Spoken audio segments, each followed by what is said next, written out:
Obviously, coming straight from the practice field. Great to be out there today. First day in pads, so that's always a fun day, and to actually play football and do it real and live. So the energy out there was fantastic. Had a fun day being out there and watching our guys compete for the first time in pads. Before I get into that, just want to congratulate all the guys that performed yesterday at Pro Day.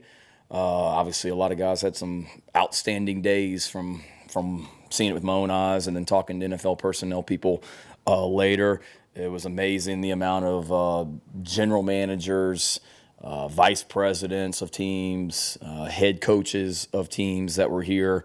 I had two different general managers tell me that this was the most attended pro day that they had been to all spring. And before anybody says, well, they must not have been anywhere else in the SEC, they had been to multiple SEC schools and multiple ACC schools. So credit to our guys for what they did, and big shout out to the legend Clyde Wren here in our program, organizing that for us and putting it on, and George Wynn as well for what those guys did. Also, it was really cool to hear so many of these NFL people that were seeing this amazing facility for the first time, commenting on how spectacular this building that we work in each and every day is. And I appreciate the guys that worked out that I didn't coach that came up to me to tell me how excited they are about where this program is and where it's headed. So many of those guys that came up to me afterwards to tell me that they walked in the building and immediately felt the energy and felt the vibe and the welcomeness when they walked in here. So that was awesome to see and hear, and I appreciate those guys saying that. Going forward, we're going to adjust our spring practice schedule a little bit from what was originally sent to you guys. We'll get that to you as soon as Steve and I have a chance to sit down. Nothing major next week anyway, with it being Easter weekend next weekend. We were already giving our guys Friday off from football for Good Friday. And we have a wellness holiday here at our university next week, so we were only planning on practicing Tuesday and Thursday, and we're going to take a step back and just utilize those days next week as walk-through, lifting days, meeting days, for a couple different reasons. After 3 practices, kind of gives us as a staff a chance to see where we are and what we need to do going forward. Normally in a year, you may have spring break after the first few practices. We don't have a spring break this year, so it's kind of that mentality, but primarily more than anything, just from a health of our football team standpoint. We've got some guys out right now with just some nagging injuries and some illnesses that another few days for those guys would be awesome from a rehab standpoint. Had a couple guys get banged up today in practice, nothing major, but just some minor stuff. So we just want to give those guys a chance to get back and get back acclimated next week, and where they're able to go, full speed ahead after that. So nothing major, just tweaking a couple the schedule next week, but scrimmage days, spring game, all that stuff's the same. Just the order of how we get there is going to change a little bit. But again, first day in pads, good to see those guys out there in full pads competing and flying around. Impressed with the energy. We've got to continue to just impress upon these guys the physicality and the mentality that we expect to play with every single play, and learning to sustain that, over a 3-hour game or a 2-hour practice, whatever it may be, is the biggest challenge for us right now. But it's important to them. They're working hard. They're doing a lot of great things, and excited about the first 3 days and where we're headed here the rest of spring practice. Be glad to answer any questions after that. Mike Gillespie with the first one. Hey, Coach, thanks for doing this today.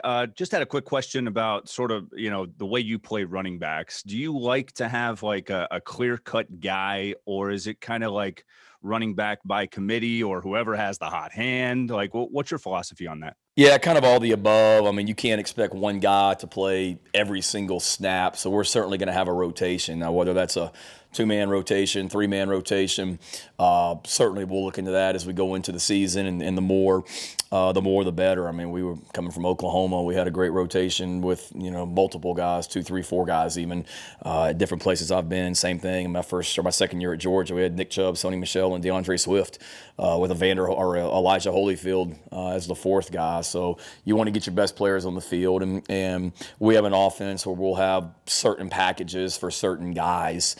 We don't want to be running guys in left and right. I think it's hard to play running back that way if you can't get into the routine or get into the flow of things. And certainly there's guys that as the game goes on separate themselves, and you definitely want to ride the hot hand. So to answer your question, I would say by committee, but we want to make sure we feature the right guys and ask these guys to do what they're capable of and get our best players on the field.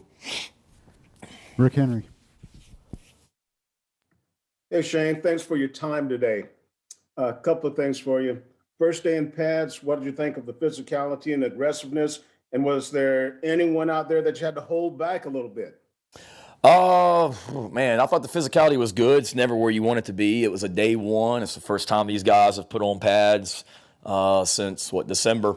So there's certainly some knocking some rust off, and we saw that. I thought the energy at practice was very good, and I'm eager as soon as I get done with you guys to get in there and watch the practice tape with the rest of the staff. But there were guys here and there that showed out and showed up a lot. I mean, obviously really impressed with our defensive line and our edge guys, the guys that Jimmy Lindsey and Mike Peterson coach. Those guys flashed and whatnot, and we had some drills out there during practice where we really tried to emphasize the physicality with the receivers and the defensive backs and perimeter blocking and getting off blocks. And it was good to see some bigger guys like that, our skill guys like that, get after it.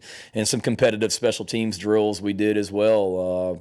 Jordan Birch and some of our bigger guys like that, just in a special teams period that really showed up and did some good things. So eager to get in there and watch the practice video, but just on first glance, overall, I'd say every position flashed at some point. Dick Cox. I'm sorry, you got another one, Rick? Yeah, I got one more. Also, by having such a great turnout at your pro day, 31 of the 32 NFL teams, they gave you some glowing reviews about your facility. And also, you've got some guys highly regarded as prospects. What kind of ammunition does that give you now out on the recruiting trail when you're talking to high school recruits? Yeah, I think it's great. I had some talking to a lot of prospects, some young guys last night that called me, and being able to talk to them about the volume of NFL personnel that was here in our building yesterday, not just scouts, but head coaches and general managers and defensive coordinators and whatnot, was pretty cool. And I think it's just another testament to here at South Carolina, you can accomplish everything on and off the field, academically, athletically. You can reach all your goals. You can get a degree from one of the finest institutions in the world and play championship football at the highest level and then perform and earn your degree. And if you're good enough, go play at the next level. You can do it all here. I read an interview that some of Jordan Birch's quotes the other day from his press conference with you guys, and I thought it was fantastic. I told a recruit that yesterday, where one of you asked Jordan why he chose South Carolina. He said his family was important to him, and why leave? He could do everything here at Carolina. He didn't need to leave the state of South Carolina to go anywhere. So I think when you have days like yesterday, that just does nothing but just solidify that and show that to prospects that there is no reason that you have to leave the state of South Carolina. For if you're a home guy, or if you're a guy from the out of state, and you want to come play football at the highest level and be a part of a great academic institution. It's right here in Columbia, South Carolina. Dick Cox. Hey, Coach, enjoyed hearing your defensive players talk about how much they love Coach Day and the weight room staff, and also how they talked about that they had bought in to what you wanted to do. Can you talk a little bit about the camaraderie that you have built and the relationships you and your staff have been able to build so far? Yeah, I think we got a staff of people person, and people I guess is the word. It's all about relationships and investing in these guys and developing relationships with them, and not walking in this building and it's a work factory and all you do is just clock in and leave. I mean, we want to be involved in our players' lives on and off the field and get to know these guys as people and develop relationships with them. And it's not an act. I'd say the thing with us is that our players have seen is just what you see is what you get. It's real, it's genuine, and we're the same way every single day.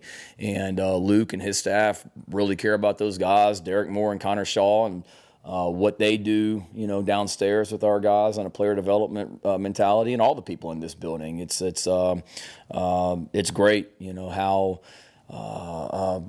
invested everyone is, and the staff and the camaraderie, and it's a good group. Well, everybody gets along and respects each other, and I certainly appreciate where these guys are and the way everybody's working together for one common goal. David Cloninger. Hey, Shane, a couple for you. One, did Jason Brown practice today? He did. And two, you mentioned some guys were injured. Do you know of anybody who will be out for the rest of the spring, or a good chunk, maybe stretching into the season? No, not really. I mean, there are some, but I don't think it's anybody new that you guys don't already know about. I mean, most of the guys that are out long term right now are guys like a Marshawn Lloyd that had surgery last season, that are recovering from surgery. Ja'Kai Moore is one that, he had a little bit of a turf toe type deal that we're trying to get fixed and cleaned up. He may be out for a little bit. But other than that, all of our guys, it's no new surgeries. It's, surgeries that our guys are recovering from going back to last season, that they're still not totally cleared yet from a rehab standpoint, but they're out there each and every day and working hard and excited about where we are. And then some of these guys that just have some minor things, some hamstrings and shoulders and things like that you're going to have during spring practice. Those guys, if they're not already cleared, we should get the bulk of those guys back and clear about the middle of next week. So that'll allow us after Easter weekend to get as close to a full group as possible, just to continue down and get a full group out there and have some good functioning practices. I mean, we're so thin on defense to begin with. If we wanted to put a third group out there, we don't have enough bodies right now for a third group if we ever wanted to work the third offense versus the third defense and whatnot, and trying to buy a little bit of time to get everybody back so we can do that. Colin Taylor. Yeah, Shane, I'm curious about the quarterback competition. I know it's limited reps right now and limited sample size, but how has that gone so far through 3 practices? It's good, and you're right. It is limited, and watching everything, evaluating everything, one-on-ones with the receivers and defensive backs, and 7-on-7, and all the team periods that we do, and did a little 2-minute situation in practice today as well. So trying to evaluate everything, and all those guys are doing a great job right now. It's still, their heads are swimming because we're installing a new offense, and they're thinking a lot and trying to learn, but they've all flashed, and all 4 of those guys are doing a good job, and excited to see how they continue to progress along with all the other positions over these remaining 12 practices. And how has Jason handled the transition from coming in from I think it's an FCS school, and then trying to get caught up? He's been good. Yeah, it's important to him. I mean, he's up here all the time. It seems like I see him in the meeting rooms, just working and studying on his own, and I think he's done a nice job of getting in there and learning. And he and EJ have pushed each other and coming in here together. Obviously, they're extremely close and working with each other and pushing each other. And he's done a good job. I think the biggest thing with him is the fact that they didn't have a season last season, and then their season this spring at St. Francis was they're not going to play. So the biggest thing with him was just getting in shape physically and attacking the weight room after being off kind of for that long. It's probably more of a physical adjustment for him, but he's in there working to try and get everything up to speed mentally, and working to get better as a quarterback each and every day. Greg Headley.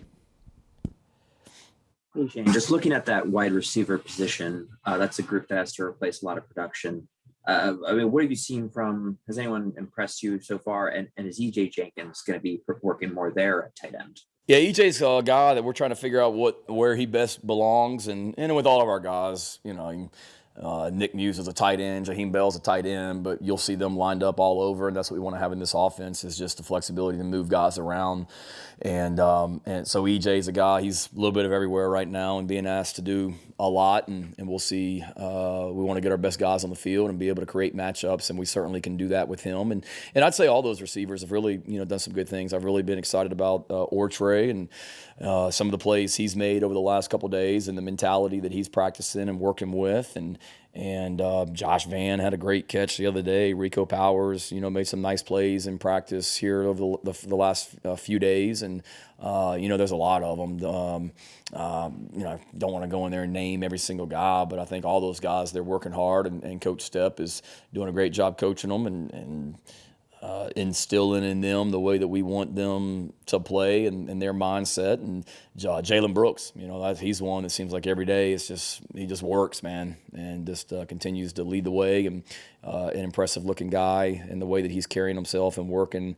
I'm excited about that group. I mean, I remember coming down here back in December, the one bowl practice that we had before the decision was made not to play in the game, and watching our receivers and it's a good group. I mean, they looked the part. We got guys with size and continuing to just instill confidence in them. And I don't know what all's gone on in the past and what they heard about themselves and things like that, but I'm excited about the group and the way they're working.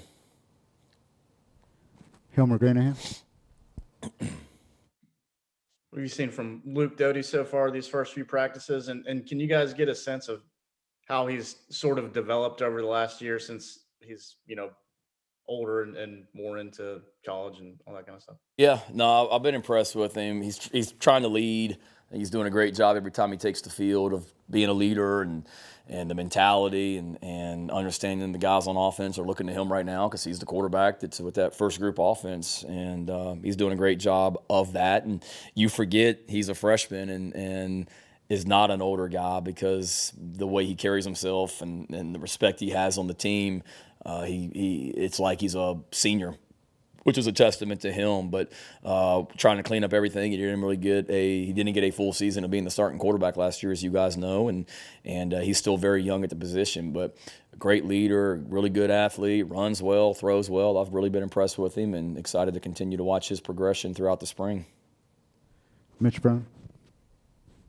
Coach, obviously you guys are only 3 practices in at this point, still got quite a bit to go. But where do you feel like you guys are in terms of getting through this off season, installing new concepts and schemes and trying to get out there, especially first day in pads and kind of get some tempo going? Yeah, I think we're on the right track. New staff, new schemes on offense, defense, and special teams. So there's going to be a learning curve and some growing pains and things like that. And I really think us, after getting 3 practices in, utilizing next week is more meet, walk through, lift, give us a chance as an offense, defensive, and special team staffs to kind of figure out really what we want to emphasize here as we go into the rest of spring practice. So we'll be good, and we're not trying to overload these guys with scheme right now. I mean, we're not trying to beat Eastern Illinois with this week the way we game plan. I mean, let's get in there and figure out, let's develop guys on the football team physically and instill in them the mentality and the physicality that we want to practice with. And let's figure out what our guys do well and get better from a fundamental standpoint. So if that means we have to cut back on what we're doing scheme-wise, we will. I mean, every single day we keep track of mental errors and pre-snap penalties and things like that. And right now, I mean, those numbers are about what you would expect for the first 3 spring practices. And we got to continue to, make sure that we're not doing too much, which we're not right now, and giving our guys a chance to just go out there and play and not have to think. So I think we're on the right track and very similar to anywhere else I've been through 3 spring practices. Having what the NCAA allows now with you being able to meet with your guys and have walkthroughs before spring practice starts is really beneficial, because the first time that we went out there on the field, it was the first time we had a ball, but it wasn't the first time that we had ran plays on air and things like that as a full group, and that certainly helps guys be farther along scheme-wise. Josh Kendall.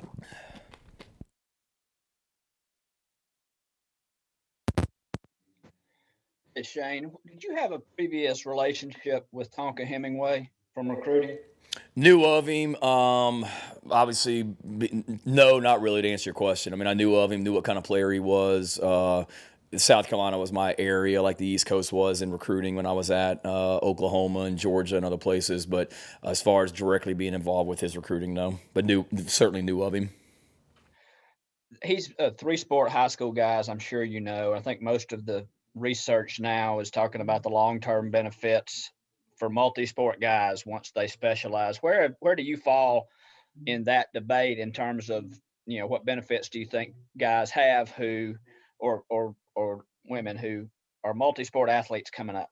I like it. I mean, I think the more you play, the better it makes you in other sports as well. I think you see guys that, their basketball skills translate to the football field, and football translates to basketball. And I mean, there's guys, because there's a lot of guys that I remember in recruiting, and even now, that they haven't played football very long, but you watch their tape, you watch their basketball tape, and you see their skills on the basketball court and the explosiveness that some of these guys play with. I mean, there's a guy that we're recruiting right now he's got more impressive basketball tape because he hasn't played football but for a couple years, but you watch some of his basketball tape and you see the skill set and the way it translates. So I think from that standpoint, it's great. The more you play, the better. Just competing. There's nothing like being out on the track or the baseball diamond or the tennis court or the golf course or the basketball court or whatever it may be, volleyball, to be able to see guys compete. And I know when we're able to go out on the road recruiting, I love not just being able to go watch guys play football, but watch them play basketball and watch them play baseball and watch them run track. And I'm all for it. I think the more you do, the more you can do, the better. What have you seen from him so far? Who's that, Tonga? Tonka. I just love the way he carries himself. I mean, he doesn't say a whole lot, but he just comes to work every single day. And it's whether it's in the weight room, the practice field, you don't know him. He's just or you don't notice him necessarily because he's not talking and saying a whole lot, but he just plays football. And really impressed with him. Does everything right. Handles his business on and off the field, and like what he's about. Thanks, Shane. Yep. Phil Kornbluth. Hey, Shane. So your three practices in as your first time head coach. Was the sensation of being the guy in the middle when you blow the whistle and everybody rushing to you rather than you kind of being behind as an assistant coach, was that what you expected it to be the first few times that you did that? Yeah, good question. No, certainly you've always seen the head coach be that guy, and then for the first time it's me. But absolutely, it's pretty cool to be able to stand there, whether it's on the practice field or standing in front of the team in a team meeting. It's that there's always a thrill, and there's always a message to get across or announcements to make or a reason for it. We're not just doing that to do it, and certainly it was what I expected, and certainly don't take the opportunity to lead this football team for granted. John Del Bianco.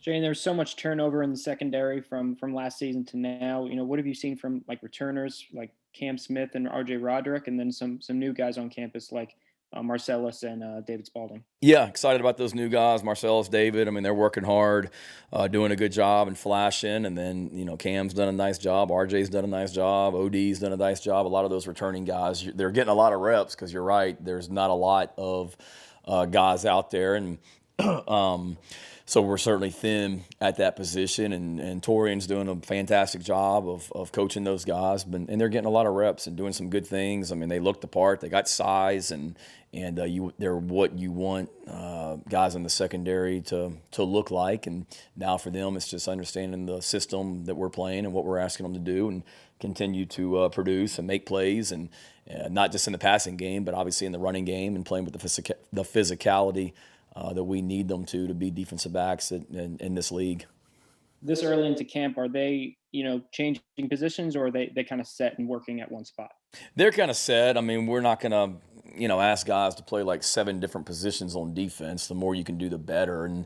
And primarily the corners are working as the corners and the safeties are working as the safeties. But there's different sub packages and nickel and dime and things like that where you got to get guys in different positions. But, right now it's still very early in the installation process, and those guys are kind of hunkered down at their primary positions right now. Thanks. Mm-hmm. Go back to Colin Taylor.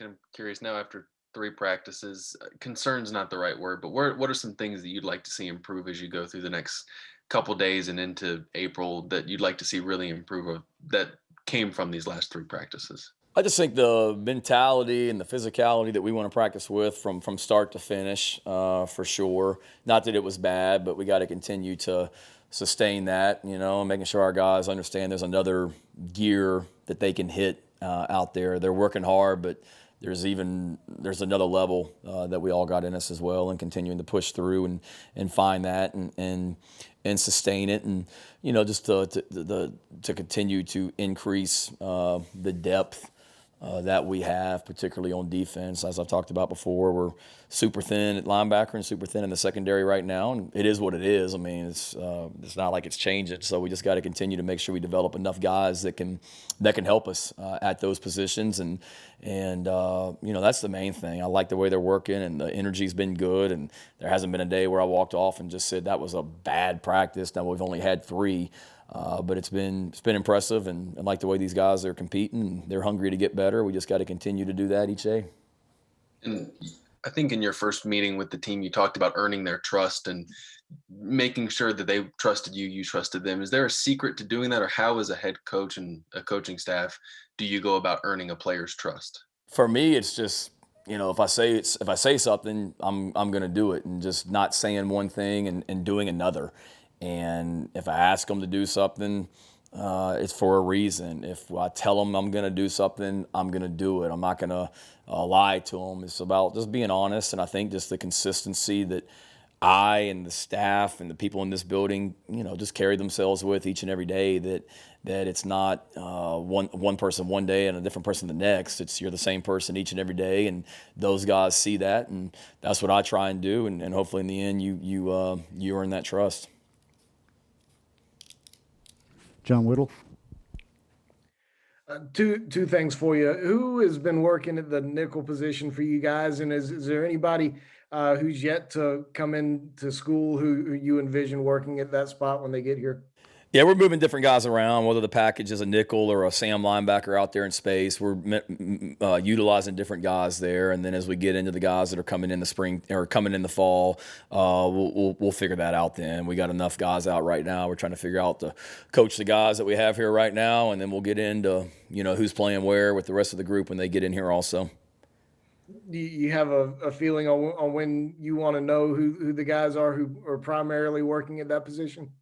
Yeah, I mean, I don't think priority one right now for us as a football team is to figure out who our nickel's going to be. I mean, all those positions are important. All 11 on offense, all 11 on defense, and and it's not necessarily the nickel. I mean, sometimes it may be a true Sam linebacker out there in space. We did that when I was here before. I mean, we called him the Spur, but he was a nickel / Sam, and that's what Antonio Allen played, and Demario Jeffrey and those guys, and that'll take care of itself. Let's figure out who the best 11 are, and I don't mean to say, John, that we're not practicing that way, because I mean we got to practice with some nickel and Sam and all that, but a lot of that is there's not a lot to.